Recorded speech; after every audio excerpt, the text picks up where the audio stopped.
اعوذ باللہ من الشیطان الرجیم بسم اللہ الرحمن الرحیم قال نبی صلی اللہ علیہ وآلہ وسلم ہما امامان قاما او قعدا۔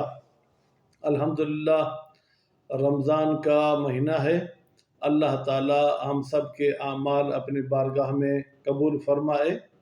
آج رمضان مہینے کی 14ویں تاریخ ہے اور 15ویں کی شب ہے۔ کل انشاءاللہ العزیز 15 کا دن ہوگا، اور یہ 15 کا دن ویسے بھی ماہ مبارک رمضان کے عنوان سے ایک بہترین دن ہے، لیکن ساتھ ساتھ میں اس میں امام حسن مجتبی علیہ الصلوۃ والسلام کی ولادت ہے، تو اس ولادت کے حوالے سے میں امام زمانہ کی خدمت میں اور آپ سامعین و ناظرین کی خدمت میں تبریک اور مبارک عرض کرتا ہوں۔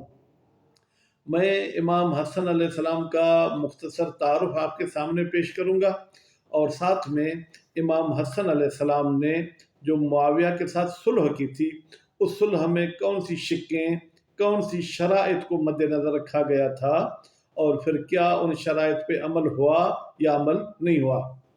اس لیے کہ اس صلح کے مسئلے کو کافی عوام الناس اس کو ایک پیچیدہ مسئلہ سمجھے ہوئے ہیں۔ کچھ لوگ یہ کہتے ہیں کہ بھائی معاویہ کو امام نے اپنی خوشی کے ساتھ حکومت دی، بعض کہتے ہیں کہ نہیں، خوشی کے ساتھ نہیں دی، مجبوری میں دی۔ تو آج بہرحال میں یہ حقائق آپ کی خدمت میں پیش کروں گا۔ امید ہے کہ ان کو سن کر آپ کے علم میں اضافہ ہوگا اور میرے بھی نام اعمال کے لیے کچھ نہ کچھ بہتری ہوگی۔ تو شروع میں تو میں نے تیمناً و تبرکاً یعنی برکت سمجھتے ہوئے رسول اکرم کا ایک قول آپ کی خدمت میں پیش کیا، جس میں نبی کریم صلی اللہ علیہ وآلہ وسلم نے فرمایا ہما، وہ دونوں سے مراد امام حسن اور امام حسین علیہ السلام ہیں، ٹھیک ہے، وہ دونوں امام ہیں، قاما او قعدا، چاہے قیام کریں چاہے قعود کریں، یعنی چاہے جنگ کریں چاہے صلح کریں۔ تو صلح والا امام حسن علیہ السلام اور جنگ والا امام حسین علیہ السلام۔ تو آپ یہ نہیں کہہ سکتے کہ امام حسن علیہ السلام کو بھی جنگ کرنی چاہیے تھی۔ بھائی امام کو ہم نہیں سکھائیں گے، بلکہ امام ہمیں سکھائے گا۔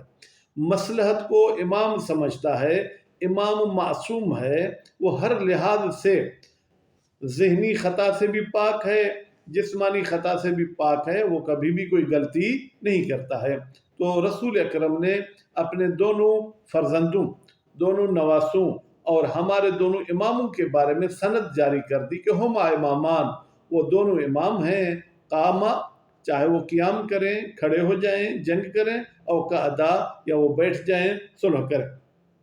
امام حسن مجتبی علیہ السلام کا مختصر تعارف جو ہے وہ یہ ہے کہ ان کی ولادت 15 رمضان مہینہ سال 3 ہجری قمری ہوئی، اور ان کی شہادت 28 صفر سال 50 ہجری قمری ہوئی۔ تو اب 3 میں ولادت ہے اور 50 میں شہادت ہے، تو ان کی عمر جو ہے وہ 47 سال ہوئی۔ ان کی ولادت مدینے میں ہوئی، اور پھر ان کو شہادت بھی مدینے میں ہوئی، اور ان کو جنت البقیع میں دفن کیا گیا۔ البتہ جو شیعہ تواریخ میں ملتا ہے اور اہل سنت کی بھی تواریخ میں اگر دیکھا جائے گا تو کہیں نہ کہیں مل جائے گا، امام حسن علیہ السلام کی چاہت یہ تھی کہ ان کو ان کے نانا کے ساتھ دفن کیا جائے، لیکن اس زمانے میں وہاں کے گورنر نے اور کچھ مقتدر لوگوں نے نہ چاہا کہ امام حسن علیہ السلام اپنے نانا کے ساتھ دفن ہو، حتیٰ کہ ان کے جنازے پر تیر بھی برسائے گئے، تو جس کے نتیجے میں پھر امام حسن علیہ السلام کو جنت البقیع میں دفن کیا گیا۔ امام حسن مجتبی کے جو القاب ہیں، حسن تو ان کا نام ہے، ان کے القاب جو ہیں وہ مجتبی، ذکی، سید، سبت، یہ ان کے مشہور لقب ہیں، اور ان کو کریم اہل بیت بھی کہتے ہیں۔ انہوں نے زندگی میں 2-3 مرتبہ اپنی پوری پراپرٹی، پوری ملکیت جو ہے وہ تقسیم کر دی تھی۔ ان کی والدہ کا نام بی بی فاطمہ الزہرا سلام اللہ علیہا ہے، ان کے والد کا نام حضرت علی علیہ السلام ہے۔ اچھا، ان کی جو زوجات تھیں ان کے بھی نام آپ کو بتا دوں۔ ان کی زوجات کے نام، پہلے کا نام ہے ام بشیر یعنی بشیر کی ماں، دوسری خولہ، تیسری ہے ام اسحاق، چوتھی ہے جعدہ، اور پانچویں حفصہ، اور چھٹی ہے ہند۔ یہ ان کی اہلیہ تھیں جن کے ساتھ انہوں نے شادی کی۔ اب ایک ہی ٹائم پہ تو 6 کی 6 نہیں تھیں، تو کسی کو طلاق دی ہے، کسی کی وفات ہو گئی، بہرحال یہ ان کی زوجات ہیں۔ اور ان کی اولاد میں جو ہے ان کے 3 بیٹیاں ہیں اور غالباً 6 بیٹے ہیں۔ بیٹوں کا نام ہے زید، الحسن مثنی، عمر، ابو بکر، القاسم، عبداللہ، عبد الرحمن، الحسین اور طلحہ۔ اور ان کے بیٹیوں کے نام ہیں فاطمہ، ام سلمہ اور رقیہ۔ تو یہ ان کا مختصر تعارف تھا۔ انہوں نے جو صلح کیا ہے معاویہ کے ساتھ، اس صلح میں انہوں نے کچھ شرائط رکھے تھے، لیکن اس صلح کے اسباب کیا تھے، کیوں انہوں نے وہ صلح کیا؟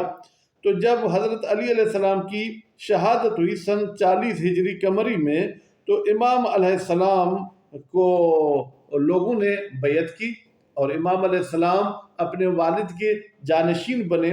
جانشین بننے کے بعد 7 مہینے تک امام علیہ السلام اس مسند پر بیٹھے، لیکن پھر حاکم شام کی طرف سے ان کے لیے جنگ کی تیاری کی گئی، تو امام علیہ السلام بھی جنگ کے لیے نکلے۔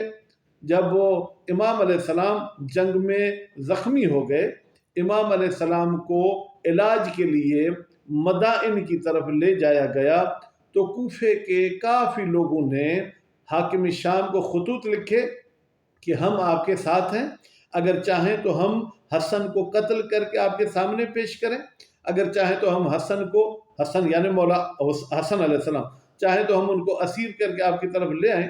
تو معاویہ نے وہ خطوط امام حسن علیہ السلام کو بھیجے کہ آپ کے عوام کا یہ حال ہے، جنہوں نے یہ خطوط مجھے لکھے ہیں، اگر آپ چاہو تو میں صلح کر سکتا ہوں۔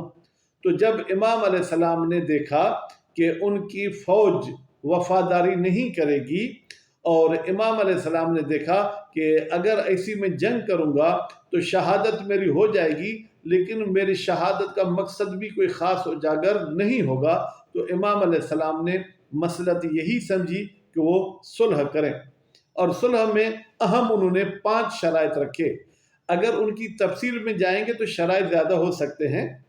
ان شرائط میں سے سب سے پہلی شرط جو امام علیہ السلام نے رکھی تھی وہ یہ تھا کہ یہ حکومت معاویہ کے حوالے کی جاتی ہے اس شرط کے ساتھ کہ معاویہ قرآن مجید اور رسول اکرم کے سیرت کے مطابق زندگی کرے گا۔ اب دیکھیں یہ کتنی ایک ہی شرط جامع اور مانے، قرآن کے مطابق نظام چلائے گا، رسول اکرم کے سیرت کے مطابق نظام چلائے گا۔ اب وہ قرآن اور رسول اکرم کے سیرت کو پابند بنایا ہے امام حسن علیہ السلام نے۔ اور دوسری جو امام علیہ السلام نے شرط رکھی وہ شرط یہ تھی کہ معاویہ اپنے بعد، یعنی اگر معاویہ کا انتقال ہو جاتا ہے تو وہ خلافت امام حسن علیہ السلام کے حوالے کی جائے گی۔ لیکن اگر امام حسن علیہ السلام کے لیے کوئی حادثہ پیش آتا ہے، امام حسن علیہ السلام کو شہید کر دیا جاتا ہے یا کچھ، تو پھر وہ حکومت جو ہے وہ امام حسین علیہ السلام کو دی جائے گی، لیکن معاویہ کے نسل میں، معاویہ کے خاندان میں یہ چیز نہیں جائے گی۔ تو یہ دوسری شرط، بہترین شرط۔ تیسری شرط یہ تھی کہ اس زمانے میں شام میں حضرت علی علیہ السلام کے شان میں گستاخی کی جاتی تھی، وہ بھی مساجد میں، وہ بھی نماز کے اوقات پر۔ تو امام علیہ السلام نے تیسری شرط یہ رکھی کہ حضرت علی علیہ السلام پر جو گستاخی کی جاتی ہے، جو ان کے شان میں گستاخی کرتے ہیں، وہ سب بند کی جائے اور حضرت علی علیہ السلام کو اچھے الفاظ کے ساتھ یاد کیا جائے۔ چوتھی شرط جو امام حسن علیہ السلام نے رکھی وہ یہ تھی کہ 50 لاکھ بیت المال کوفہ میں پڑے ہیں، 5 ملین کہیں، 50 لاکھ کہیں، وہ کوفے میں پڑے ہیں، بیت المال کے خزانے میں پڑے ہیں، وہ معاویہ کو نہیں دیے جائیں گے، بلکہ وہ امام مجتبیٰ اپنے سرپرستی میں استعمال کریں گے۔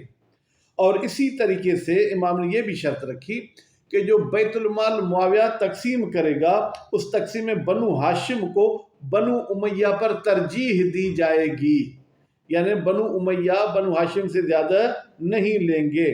اور ایک علاقہ تھا داراب گرد، اس کی اس زمانے میں ٹیکس ہوتی تھی 10 لاکھ درہم۔ وہ جنگ جمل اور ظاہراً جو ہے کیا ہے جنگ صفین میں جو لوگ حضرت علی علیہ السلام کے ساتھ مل کر لڑے تھے اور زخمی ہوئے تھے وہ ان میں تقسیم کی جائے گی، وہ معاویہ کے خزانے میں یا حکومت کے خزانے میں نہیں جائے گی۔ اور پانچویں جو شرط امام علیہ السلام نے رکھی تھی کہ معاویہ ہمارے ساتھ وعدہ کرے کہ تمام لوگوں کو، خاص طور پر شام، عراق اور حجاز کے لوگ جس قبیلے سے جس قوم سے ہیں ان کو کسی قسم کی تکلیف نہیں دی جائے گی، خاص طور پر ان لوگوں کو جنہوں نے معاویہ کے حکومت کے خلاف کام کیا ہے ان کو بھی معاویہ کسی قسم کی کوئی تکلیف نہیں دے گا، اور جو حضرت علی علیہ السلام کے ماننے والے ہیں ان کو بھی جو ہے وہ امان دی جائے گی، ان کو کسی قسم کی کوئی تکلیف نہیں دی جائے گی۔ تو یہ ان کے درمیان جو ہے کیا ہے وہ معاہدہ ہوا، اور اس معاہدے کے آخر میں معاویہ نے وعدہ کیا اور یہ کہا کہ میں خدا کو گواہ جانتے ہوئے کہتا ہوں کہ میں ان تمام چیزوں پر جو ہے پابند ہوں گا، اور ساتھ میں جو اہم اور معزز اشخاص تھے ان کو بھی گواہ لیا گیا۔ تو اس حوالے سے یہ ان کے درمیان ایگریمنٹ ہوئی۔